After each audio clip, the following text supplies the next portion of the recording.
ये सब क्या हो रहा है? मेरे पति ने डॉक्टरी पढ़ी है और वो शहर में एक अस्पताल बनाना चाहते हैं। उसके लिए मैंने तुम्हारी माँ से 6 लाख रुपए मांगे। कहती है ये राजू की जायदाद है और उसकी जायदाद का एक भी पैसा किसी अरे गहरे को नहीं दिया जा सकता। इस खानदान के अकेले भैया ही वारिस हैं। मैं तो सौतेला हूँ ना।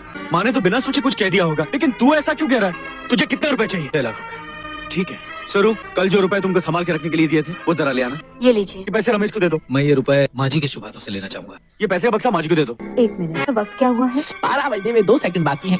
लाओ बहू। एक बात कहूँ, शहर में अस्पताल खोलने की बजाय अगर अपने गांव में ही खैराती दवाखाना खोल दिया जाए माजी के नाम से, तो उनका सम्मान कितना बढ़ जाएगा ना। वाह, अब तो बस ऐसे ही होगा।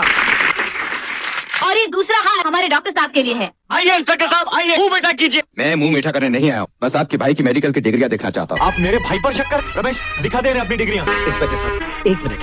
इंस्पेक्टर साहब आप चाहे तो कुछ रुपए पैसे लेकर मुझे। ये क्या कर रहे हैं इंस्पेक्टर साहब? आपका भाई इसी बर्ताव के लायक है। आपके भाई के पास ना कोई डिग्री और ना ही आपका भाई डॉक्टर है।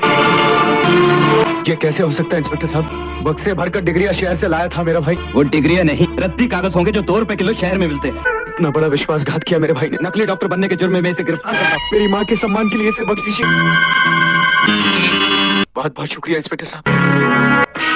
राजू, राजू इसे हटाने दीजिए माजी। बेचारे देवर जी को उनका ही हाथ भारी पड़ रहा है। अगर आप भी पीटना शुरू कर देंगी तो बेचारे झेल नहीं पाएंगे। ये ले, आज से तू मुझे इस घर में नहीं खेतों में मजदूरों की तरह काम करता हुआ दिखाई देना चाहिए।